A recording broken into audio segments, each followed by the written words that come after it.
Funding for This Is Nashville comes from you, our listeners, and Music City Prep Clinic, Nashville-based provider for PrEP and offering comprehensive sexual health services in an environment designed to be safe, professional, and shame-free.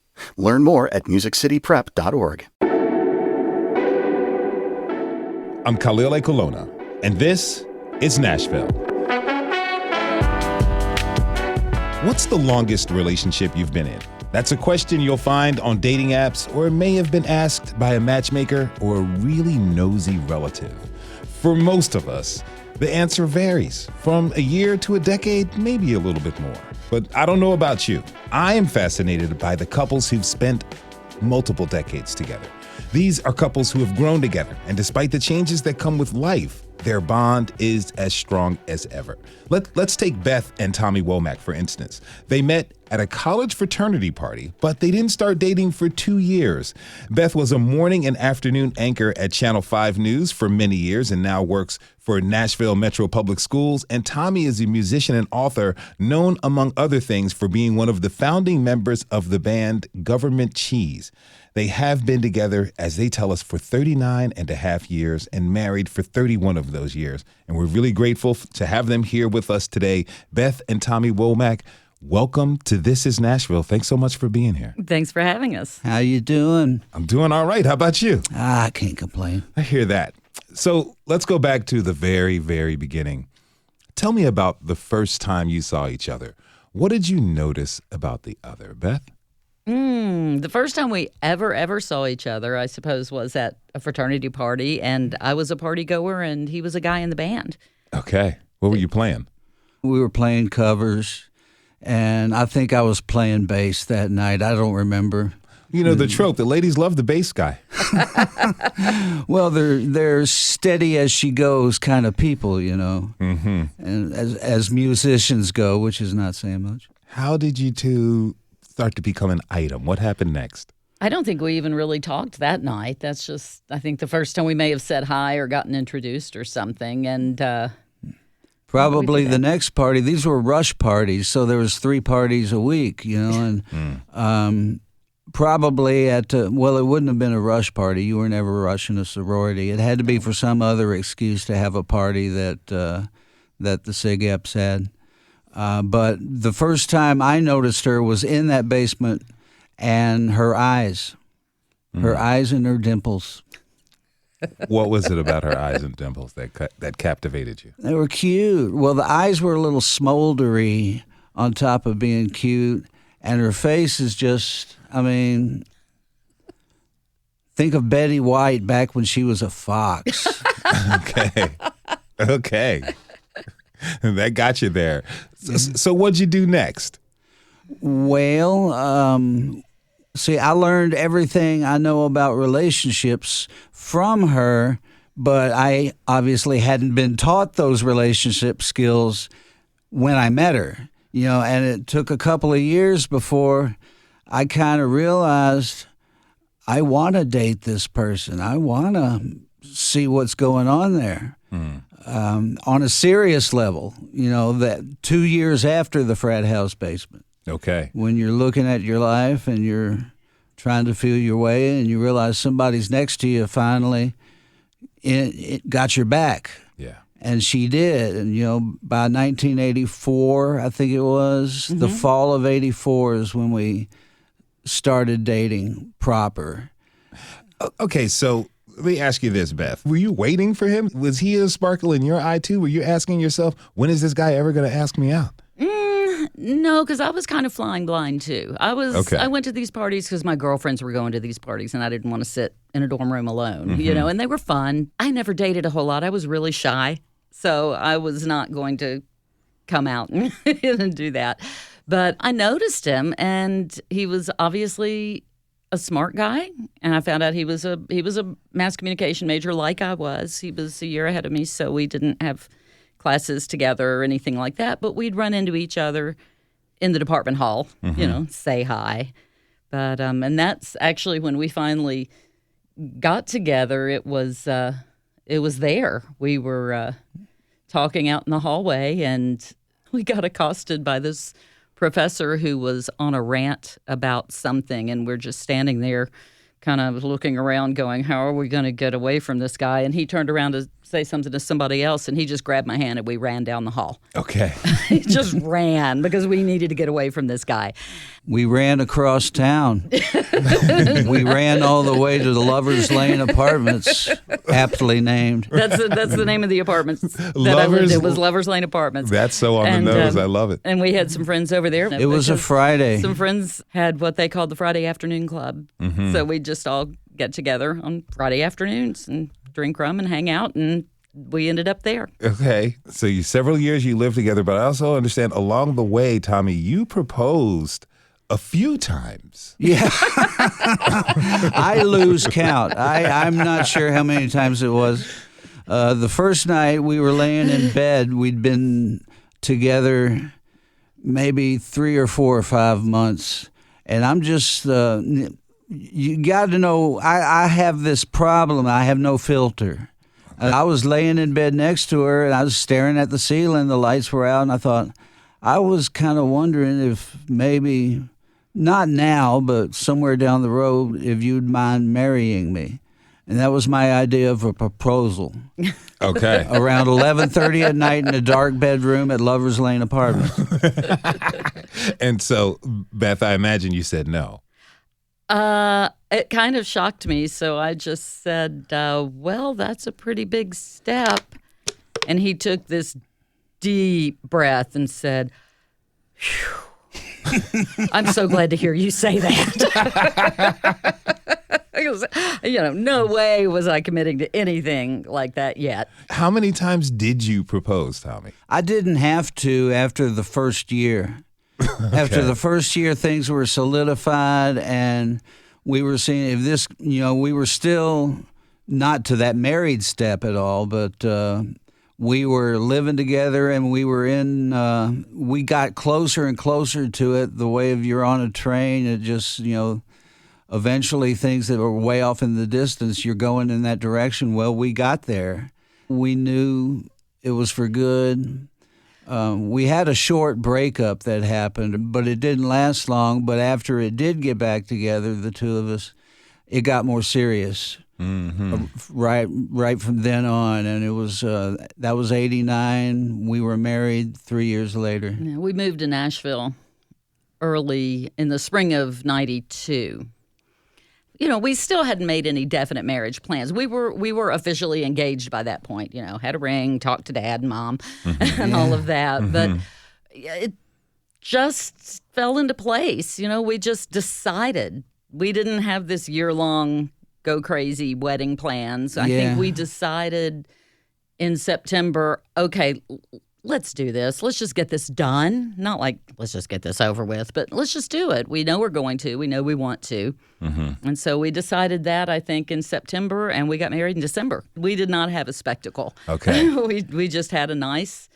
She looked hot.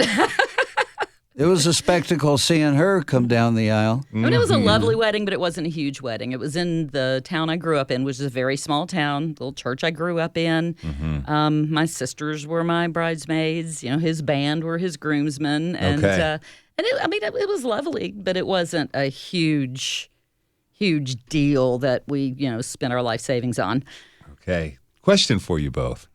Would you describe yourselves more as birds of a feather or opposites attract? Opposites. Totally opposite. Total yin and yang. Yeah? Total. In what ways? When the sink needs unstopping, that's her gig. Okay. I'm kind of the wild artistic type, and she's very level-headed and can figure things out that I can't slow my mind down long enough to figure out for myself. You want a song written, I'm your guy, but if you want something more down to earth than that, then you call her. Mm-hmm. Also, he's an open book, like he said. He doesn't have much of a filter, and I'm a lot more private. Okay. Yeah. Yeah. I want to see how you all feel about this concept of people are saying they want their partner to be their best friend. And I've heard differing opinions on this from people who've been together for quite some time. Some say it's a good thing, and others say it puts too much pressure on the partner to be the best friend for folks. How do you all feel about that? It's not a friend. Your wife or your husband is not your friend. It's deeper than that. I don't know if there's another word for it. But well, that's what I think anyway. It's a different kind of relationship than any other kind you can have, you know. And yes, you're friends, ideally. Of course, if you're going to survive, you got to be friends. But this best friend, sometimes you don't want to talk to your wife and dump on her about stuff that's bothering you. Go to a friend for that, until it becomes relevant or until it really needs to be. No, I kind of agree with that. I mean, if that's your thing, great. That's all right. I married my best friend. That's very sweet and very true for a lot of people. And yeah, we're friends. We like each other. We like each other a lot. We're still married after 31 years. Yeah. But he's got friends. I've got friends. Sometimes our friends are also friends. Most of the time, not actually. But yeah, I don't think that you need to put all your eggs in that basket. Yeah. I understand. If you're just tuning in, this is Nashville, and I'm your host, Khalil Lekalona. We're talking this hour about long-term love and relationships. My guests are Beth and Tommy Womack. Now, a major milestone for some relationships, couples, they face parenthood. That's a major milestone for some, those who want that. You all, as you mentioned, have a son together. I understand that relationships can change quite a bit after a child enters into the picture. But it has to be a team effort. How do you both work together? How did you work together? I mean, how do you work together? Because even though your child is grown, you still are parents. How do you work together as parents? Well, part of it was that for the first 3 or 4 years of his life, I was a stay-at-home dad. Beth worked from 4 a.m. on News Channel 5 till noon or so, or 1. And then she would come home, and then she would take over for a bit. But I was there with him when he woke up. I fed him. I spent the mornings with him. And so I've been involved in that for like 3 years of his life.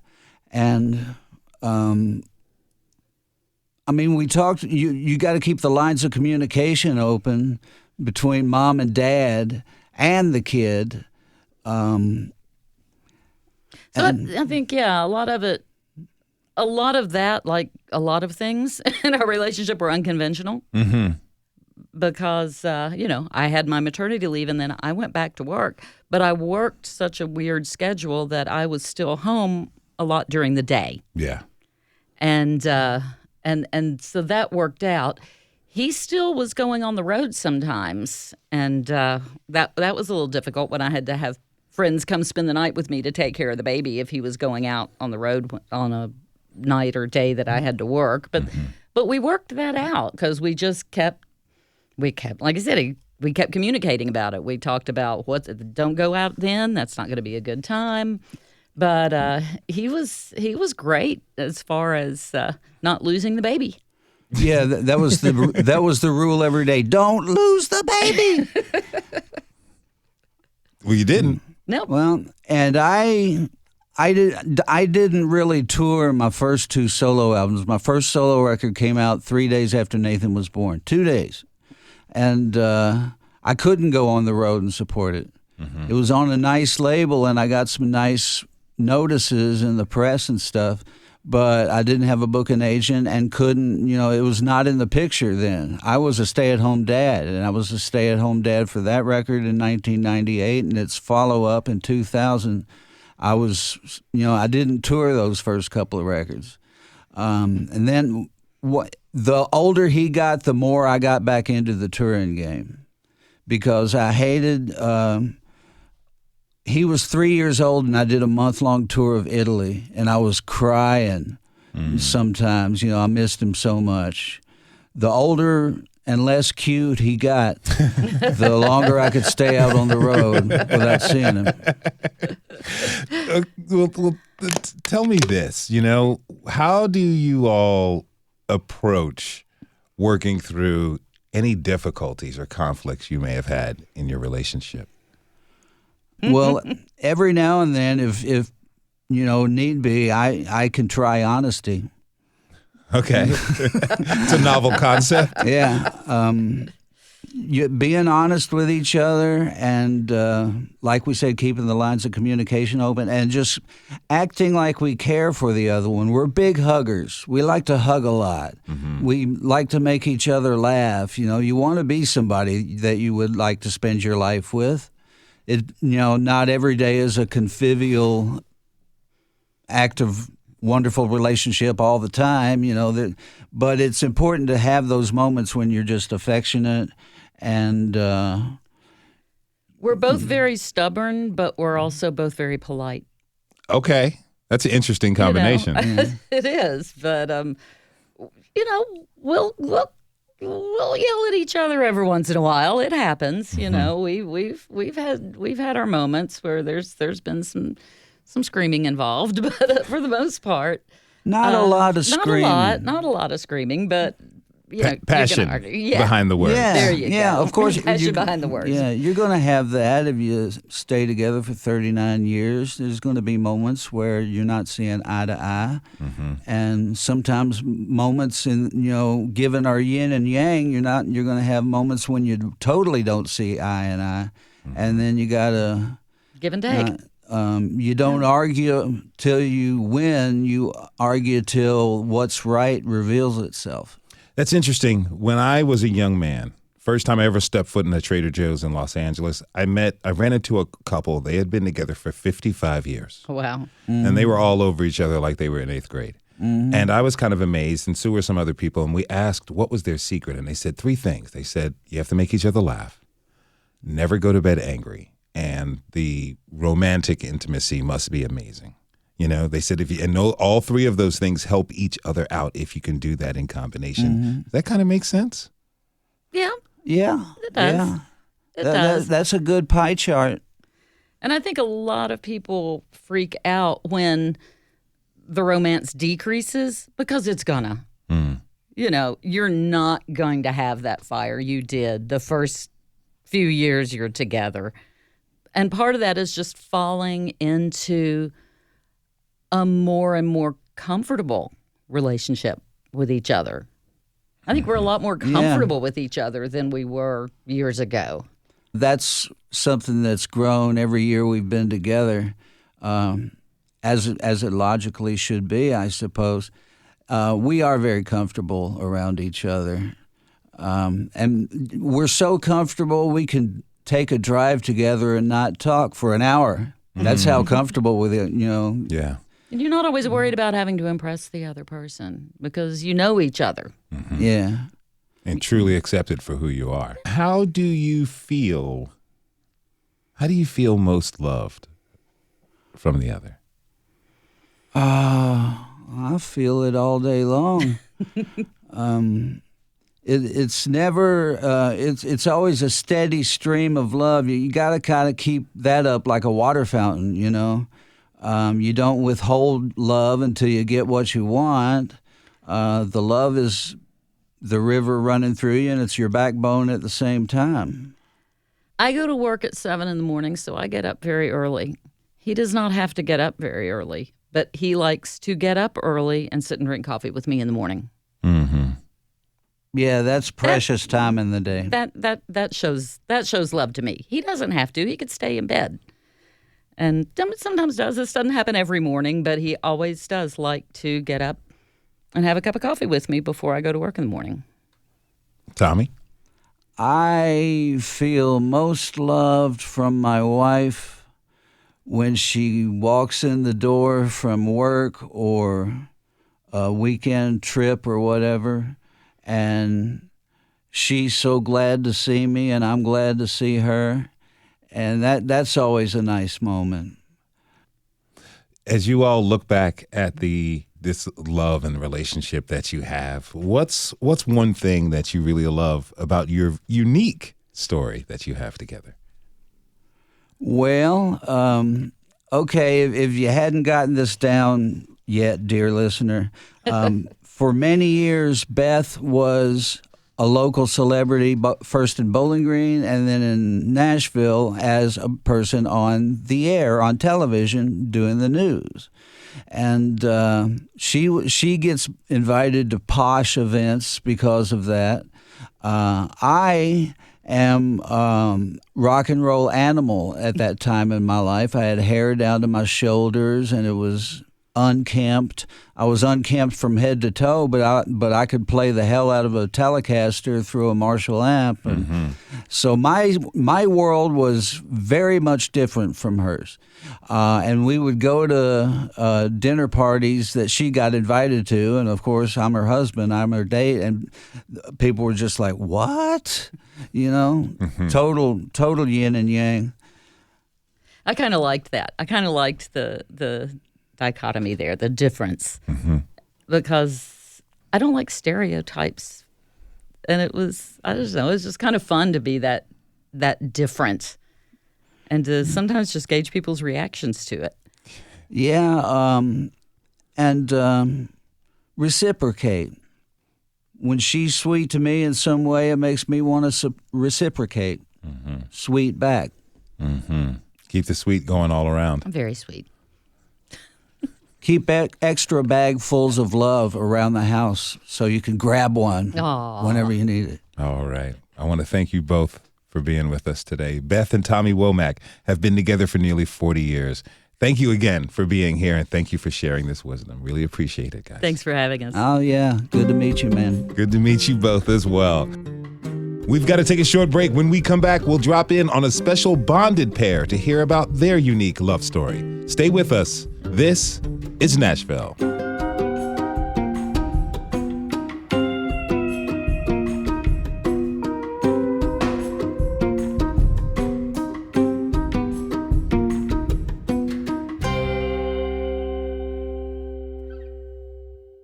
Funding for This is Nashville comes from you, our listeners, and Music City Prep Clinic, Nashville-based provider for PrEP and offering comprehensive sexual health services in an environment designed to be safe, professional, and shame-free. Learn more at musiccityprep.org. I'm Magnolia McKay, and this is Nashville. Today, we're talking about love and commitment, specifically the love between long-term romantic partners. The way that lovers meet, get to know one another, and establish a commitment are as numerous as there are relationships. But what they all have in common is that consideration for each other and being able to count on one another. Our next couple is a prime example of that kind of care, though they are a little different than the others in this hour. So, step out of the studio with me as we hear their story.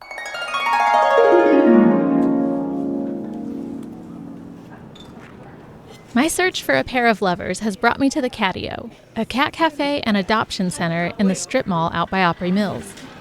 I'm going to talk to Abby. First, I meet Abby Overton, a former employee who worked at the Catio for 2 years. We sit down on a couch in their senior cat center. We're surrounded by sleepy older cats, and she tells me about a couple of feline sweethearts. We have a pair named Dolly and Myers. They're both 2. Dolly is a small tabby who, judging by her size, was likely a teen mother in her previous life as a stray. She's shy with humans, but is friendly and even flirty with other cats. She does like to play, like when it's super quiet at the Catio, she'll play.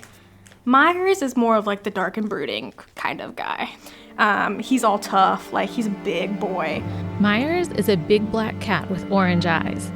Abby calls special attention to his eyes. Myers' personality is more of a protector and provider. He's more of like the guard. They both were strays beforehand, and they both were super, super shy. So they would hide, and they finally started hiding together, like curled up together. Abby tells me Dolly and Myers are what's called a bonded pair. This means they're attached to each other in a way where it would be unhealthy to separate them. Bonded pairs are typically siblings. It's unusual for cats who aren't related, like Dolly and Myers, to become bonded. However, they both came from another rescue location in separate carriers, with no indication that they were bonded at the time. Abby says it's important to determine if a pair of cats is bonded, because if they are, they need to be adopted together. Otherwise, the separation causes stress for the cats, like we experience when we're apart from our loved ones. If they are staying together for a long period of time, if they're not showing like any other interest in the other cats, usually means that they're bonded because they only want each other. Abby says that Dolly does like other cats, but she gets a unique comfort from Myers, and him from her. So when the folks at the catio noticed they were purposefully seeking each other out, it became pretty obvious that Dolly and Myers were a couple. In the 2 years I worked here, I've seen a lot of bonded pairs. Never seen them make biscuits on each other, which made me laugh. Making biscuits refers to when cats make a kneading motion with their front paws. Abby tells me that Dolly and Myers are constantly showing each other affection. Whether that be bathing each other, staying together when they're playing, eating together, or watching each other's backs. She sees them being protective of each other, too. Myers will keep an eye on Dolly from across the room, and vice versa. I'm gonna watch my wife, that's what we call them, a married couple. I'm gonna watch my wife eat, make sure nobody messes with her, and then she'll come back to me. But we also have, there's lovers' tiffs that we call them. We always say that Dolly kicks him out of the bed. Well, should we go meet them? Mm-hmm. All right. Let's go meet them. We walk from the senior cat center to the main catio room next door. Where are you? Where are you, goons? We find Myers curled up under a little futon couch. There's Myers. Hey, buddy. You can see he's getting bigger. I see his orange eyes. His eyes are very pretty. He's under there. But Dolly is nowhere to be found. She's being sneaky. She was yesterday, too. It was really funny. Abby gets her catio coworkers to help us search. Is that Dolly? Did I just miss her? No, you're Princess. Dear Lord, we have so many cats. I'm like... We spend a good 6 minutes looking in wooden cubbies and cat trees, You know what? She's probably in a tunnel. in little tents and under couches. Oh, hello! Is that her? I think I found her. Oh, she's cheating. With another black cat. Uh-oh. Dolly, that's not your boyfriend. Who is it? Oh, she left. Dolly is curled up in a gray felt-looking donut thing with another cat, securing her reputation as a flirt. But we startle her and she runs, you guessed it, to find Myers underneath the futon. Luckily, he's saved her some treats. Oh, she's eating his treats. That's kind of rude, Dolly. You're just stealing all of your boyfriend's stuff? But you see how he's guarding her a little bit? Like from away from, you know, the people? Well, and it is like you said, like they find comfort from each other. Like she felt nervous and she was like, where is he? She runs immediately to him. Abby says it's harder to get bonded pairs adopted because not everybody wants multiple cats. But these two won't be separated. And she's excited for the future they'll have together when they come out of their shell in their forever home. As of right now, Dolly and Myers are still at the catio and still very much in love. We have to take a short break. When we come back, we'll hear the love story of one of our very own here in the WPLN family. Stay with us. We'll be right back.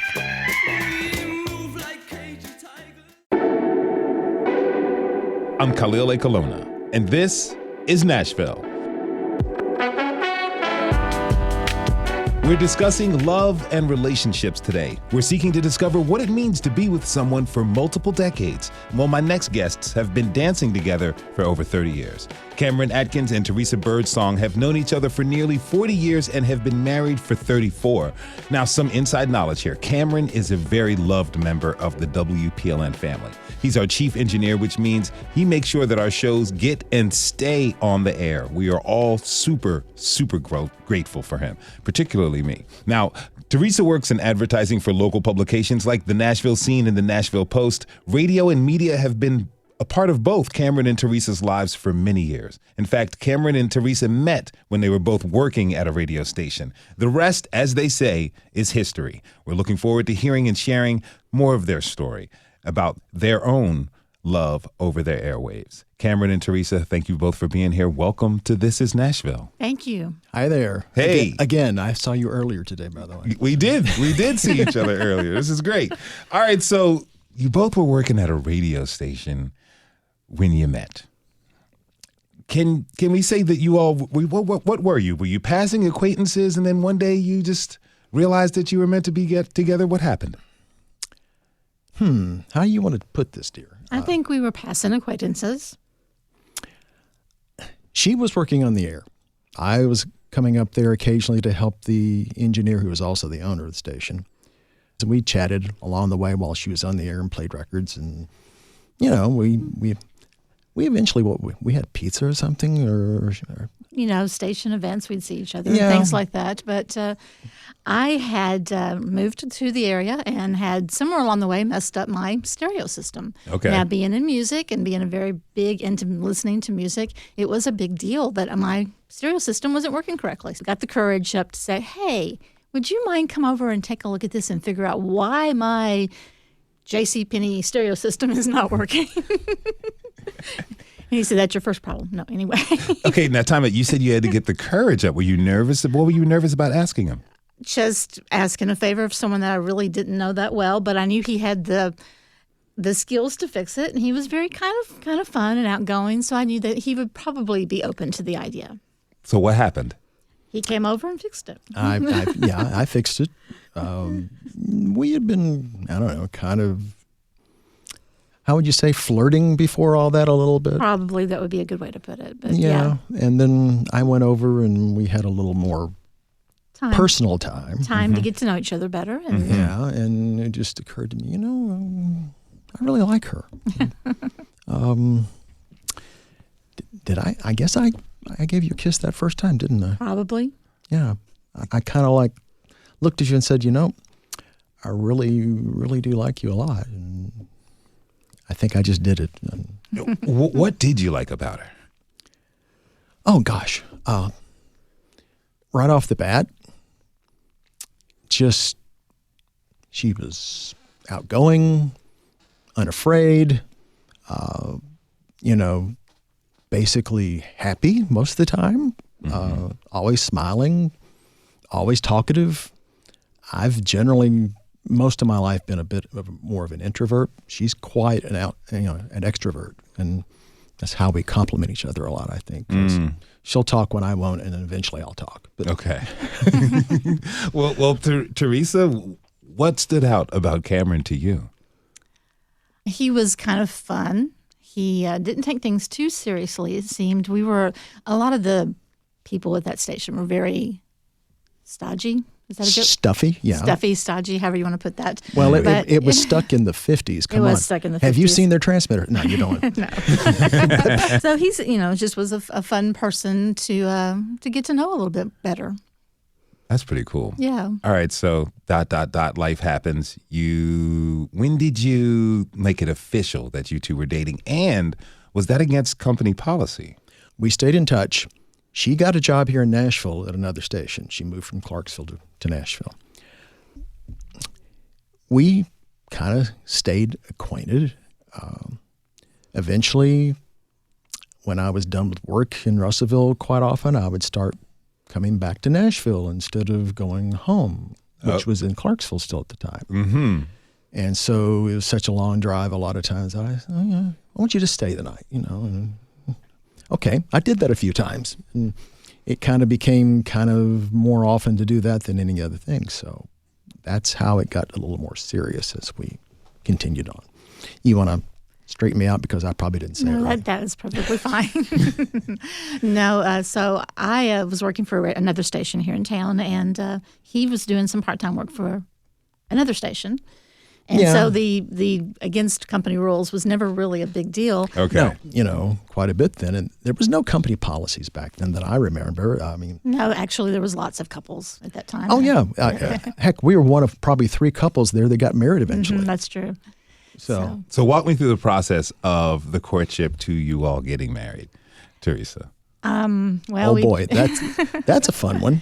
I used to say we spent so much time together, it was a natural evolution. Okay. Because I was working on the air part-time doing the promotions thing. And, of course, the engineer has to come and work on stuff and has to help with promotions and events and things like that. Well, you couldn't do an event without me at that point. Not back at that time. Because no. the remote vehicle and all the technical part of that, I was at most of the events because you were there and I had to run the gear to be on the air remotely. So yeah, we spend lots of time together, and we just kind of our affection for each other and our commitment and our vibe continued to grow. And so we just kind of made it official. I actually was not really interested in getting married. No, I really wasn't actually interested in getting married. I was fine being the cool woman and independent woman. You like being independent. You're still very independent. We had actually went in together and bought a home in East Nashville, and we were East Nashville before East Nashville was cool.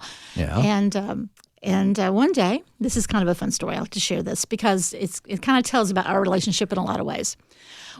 I had to go down to the Howard School to pick up new tags for our vehicles. One of the station vehicles. For the station vehicles. And even though we didn't always have to do everything together. A lot of times we go out We got to lunch together, and she wanted to do that errand during lunchtime. And I just went with her, and we were going to do lunch. I'm telling the story. Oh, you tell the story. Go ahead. I'll shut up now. So we went down there to the building, got the tags, and I have got the tags and the license plates, and I am walking out the building, and I notice that Cameron is not with me.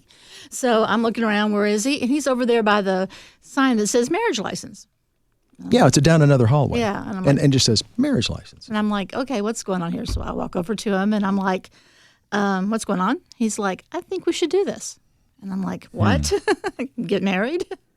Yeah. It seemed like a good idea at the time. So anyway, I forget the exact how much it was. It was like, it was like $27.30. You went in there and I asked how much. They said, it's got to be cash. It's like, okay.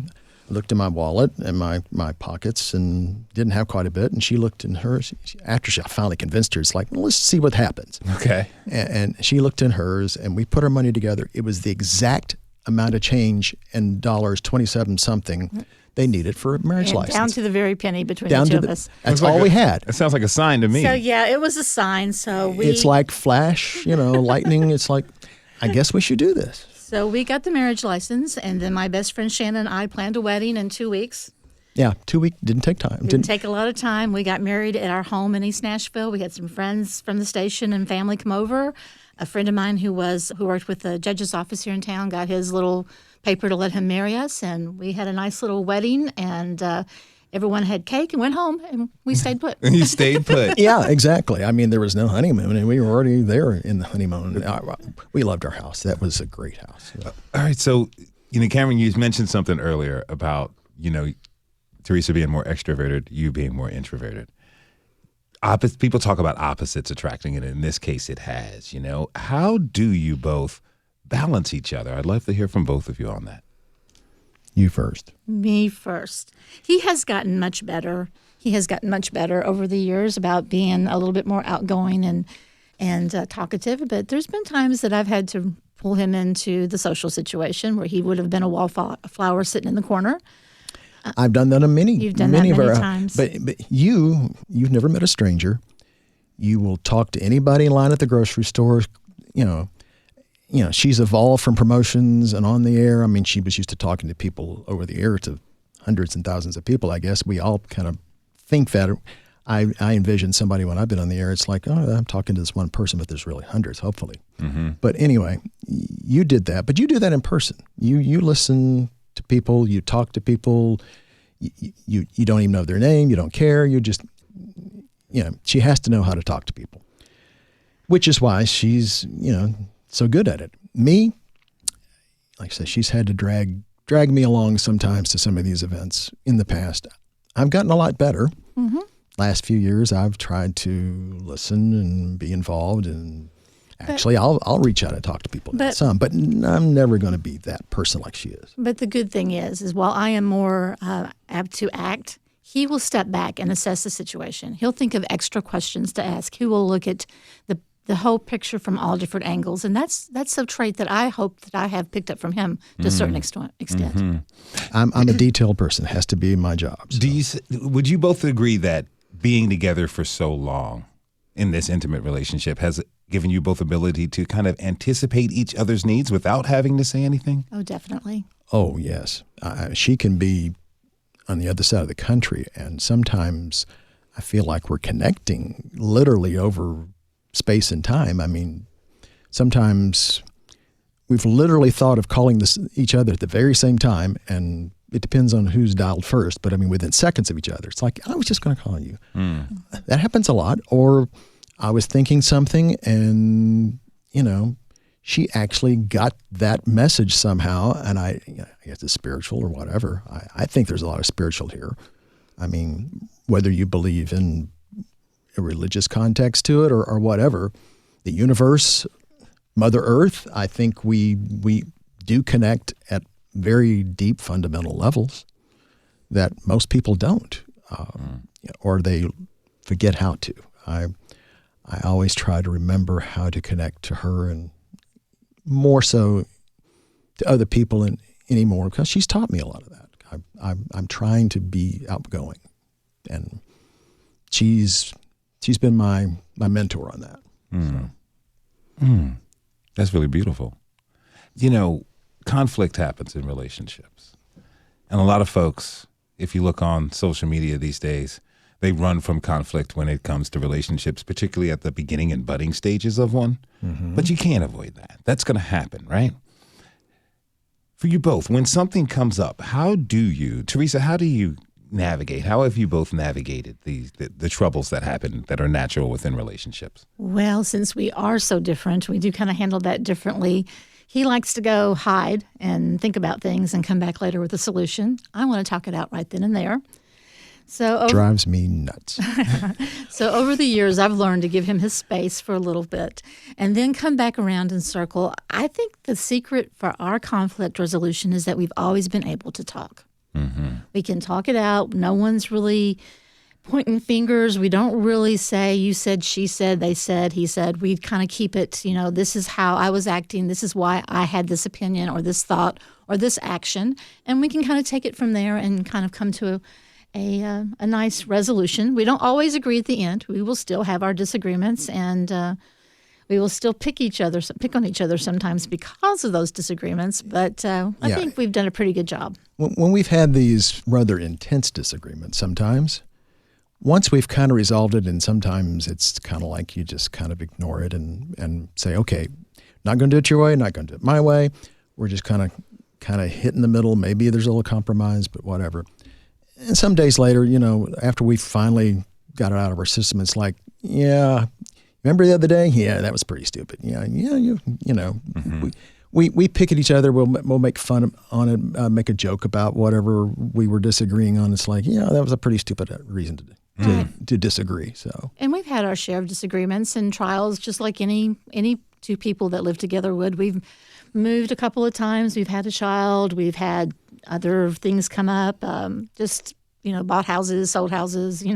All the things that goes into life and disagreements. If you're just tuning in, this is Nashville, and I'm your host, Khalil Ekalona. We're talking this hour about long-term love and relationships. My guests are Teresa Birdsong and Katherine Adkins. And okay, you both did have a child. What happened in your relationship that made you have a child? Because you all became parents a little bit later on in life, right? That's true. Yep.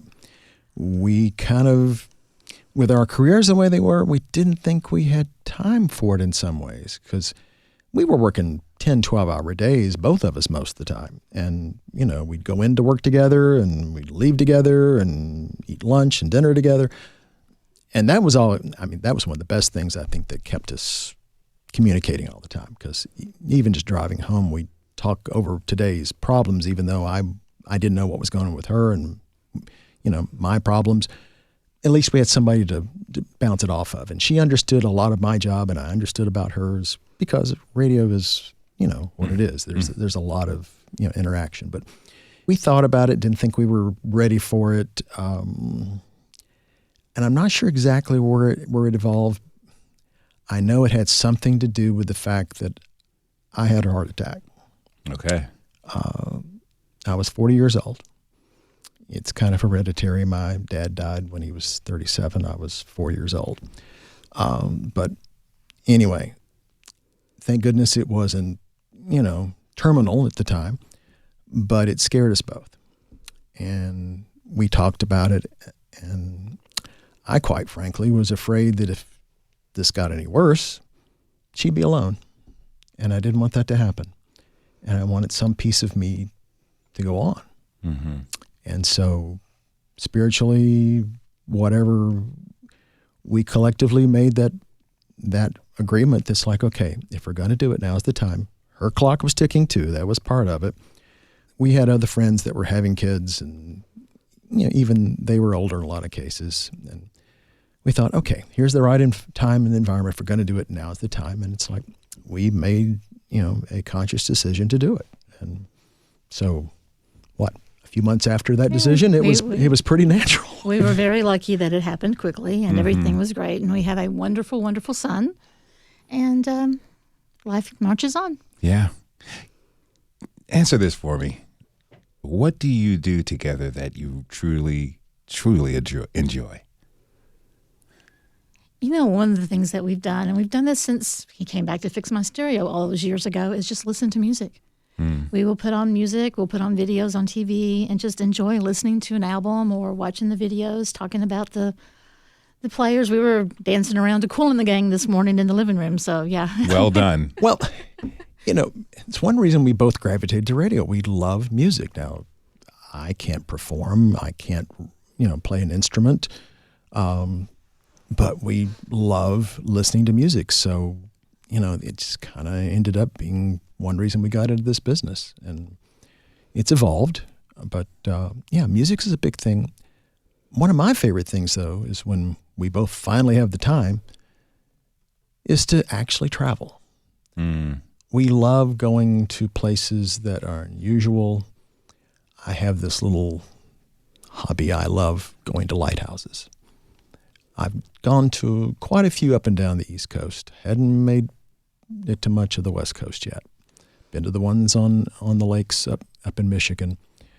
Got lots of pictures. I love just going doing that. And then, eating the seafood wherever you can find it. And that's true. And hanging out on the beach. I mean, heck, we have just stayed out in the middle of the night, sitting in the sand, watching the moon, I think it's good to say that we are satisfied with each other's company. Mm-hmm.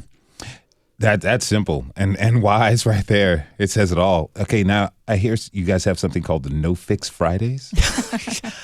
As much as we both work so hard, and we don't have a lot of time for meals during the week, although she does a great job of trying to work it in, and she takes that on herself. I've always told her, if you don't feel like it, I'll pick up something on the way home. But Friday is always the day that we are not going to prepare anything at home food-wise. We're going to go out somewhere, or I'm going to bring it in for sure. And we just call it No Fix Friday because we're not going to fix anything. We're just going to enjoy each other's company, or call it a little mini date if possible. That sounds like really cool. All right, final question for you. What can you share with any couple who truly wants to make their relationship last? It's the first thing that comes to each of your minds. I think the thing we've hit on several times, it's communication. If you don't talk, you will eventually fail, because there's no two people the same. You're going to have differences. You're not going to see the world the same way in every situation. If you don't talk it out and at least let the other one know your position and understand, and also be willing to compromise on that when you don't fully really get what the other one's thinking or understand. But the point is, you love each other enough that you're willing to make that compromise, and you're willing to listen, and you're willing to tell them what you feel without fear of retribution. I mean, that takes a lot of it. You have to be afraid not to talk. The silence will kill you eventually. The silence is deafening sometimes, and I think that's what other couples miss when they get mad at each other. They just kind of like, okay, walk away, and then 6 months later, they're wondering why they want a divorce. So it's never even occurred to us. Never even 1 second to me. How about you?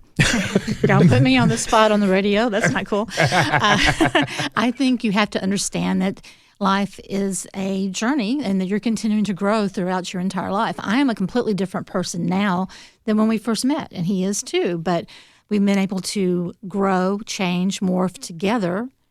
And he's given me my space to do what I need to do to learn and grow. I give him his space to learn and grow, but we always were able to bring it back together and pull it together and stay together and be together. Yeah, I know we've changed, but I don't really recognize the change. It doesn't hit me that we've changed. It's just we've melded. As I've said at least more than once, that the two of us are individuals, but we make one very special spiritual entity that is inseparable. We are better as one than we are as two. That's beautiful. Cameron Adkins and Teresa Birdsong have known each other for nearly 40 years and have been married for 34 of them. Thank you both for being here and sharing your wisdom. This is beautiful. I really appreciate it. Thank you for having us. Glad to be here. I'll still be here tomorrow. And thanks to you for tuning in this hour. This is Nashville is a production of Nashville Public Radio. Today's episode was produced by Katherine Ceicys and Magnolia McKay. It was also directed by Katherine Ceicys. Our board operators, Liv Lombardi. The masterminds behind our theme music are LaRange and Namir Blade. You can listen back at thisisnashville.org or wherever you get your podcasts. And the conversation doesn't end here. Tweet us at This Is Nashville. Find us on Instagram and tell us what you want from our show by filling out our quick survey online. This is Nashville. I'm Khalil Lake Alona. We'll see you tomorrow, everybody, and be good to each other.